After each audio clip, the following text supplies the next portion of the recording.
নমস্কার, রোয়া রান্নাঘরে আপনাদের সকলকে স্বাগত। আজকে আমি বানাচ্ছি মোরলা মাছের রেসিপি।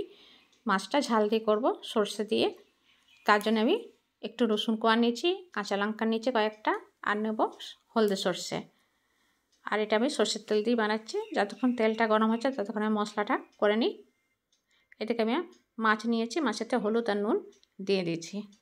যতক্ষণ নিচে জলটা ঝরছে ততক্ষণ মশলাটা করে নিচ্ছি। দিচ্ছি 4 চামচে 2 চামচে সর্ষে, কেন মোরলা মাছটা আমার 300 গ্রামই আছে।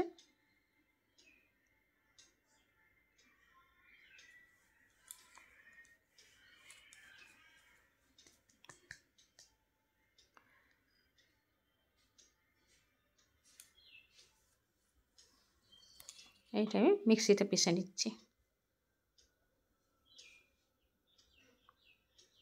কতটা জল বেরিয়েছে মাছ থেকে দেখেছিলেন।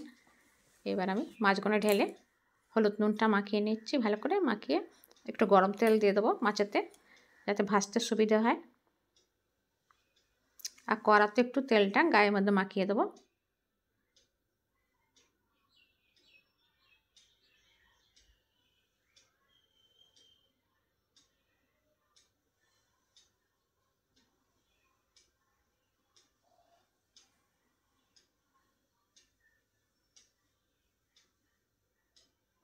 আমি দুবার করে মাছটা ভেজে নেবো, দু খেপেতে অল্প অল্প করেই ভাজবো। একসঙ্গে ভাজতে গেলে একটু ভেঙে যাওয়ার ভয় আছে। এমনি করে আমার সব মাছগুলো ভাজা হয়ে গেল।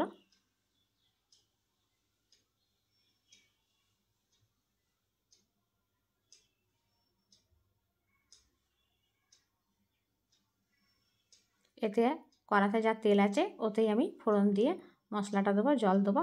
নামাবার সময় আমি একটুখানি সর্ষের তেল দেবো উপর থেকে। আমার ভিডিওটা দেখবার জন্য আপনাকে অনেক অনেক ধন্যবাদ। ভিডিওটা দেখছেন, ওই নিচেতে দেখুন সাবস্ক্রাইব লেখা আছে, ওই সাবস্ক্রাইবটা প্রেস করলে পরে আপনার কাছে ভিডিওটা পৌঁছে যাবে। আর বেল আইকনটাও প্রেস করতে হবে। সাবস্ক্রাইব প্রেস করবার জন্য কোনো পয়সা লাগে না বন্ধুরা। এমনিতে আপনি আমার ভিডিওটা কোত্থেকে দেখছেন জানাবেন। আর ভালো লাগলে পরে কমেন্টে জানাবেন।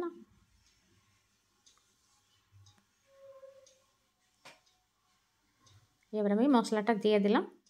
এটা আমি ঘোরাতে ঘোরাতেই হয়ে যাবে। খুন্তি নেড়েই একটুখানি মিলিয়ে নেবো মাছগুলো দিয়ে। আগে একটু ফুটতে দিই, কারণ এতে রসুন দিয়েছি তো সেই জন্যে। দিচ্ছি হলুদ গুঁড়ো আর পরিমাণ মতো নুন।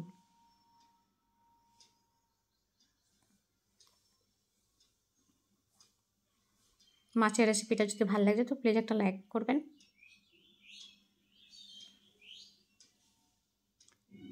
অল্পই জল আছে, তাই জন্যে তাড়াতাড়ি হয়ে যাবে। এবার আমি মাছগুলো দিয়ে দিচ্ছি।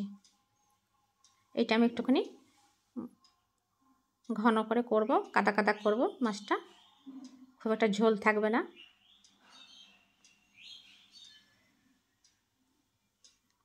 মাছটা হয়ে গেল, আমি একটুখানি সর্ষের তেল দিয়ে দেবো কাঁচা উপর থেকে, আর দিয়ে ওটাকে মিলিয়ে নামিয়ে নেব। কিন্তু আপনি ওটাকে চাপা দিয়ে রেখে দেবেন, তাহলে টেস্টটা আরও বেড়ে যাবে খেতে। এমনি মোরলা মাছ খুব ভালো লাগে ভাজা বা তৈরি। ভাজা খেতেও ভালো লাগে, আবার ঝাল দিয়ে এসবও ভালো লাগে খেতে। মাছটা আমার তৈরি হয়ে গেছে। আমার ভিডিওটা দেখবার জন্য আপনাকে অনেক অনেক ধন্যবাদ। ভিডিওটার নিচেতে সাবস্ক্রাইব লেখা আসছে, ওই সাবস্ক্রাইবটা প্রেস করলে পরে আপনার কাছে আমার ভিডিওটা পৌঁছে যাবে। সাবস্ক্রাইব করতে কোনো পয়সা লাগে না। ভিডিওটা ভালো লাগার পরে একটা লাইক করে দেখুন কেমন হয়েছে। পাশে থাকবেন আমার।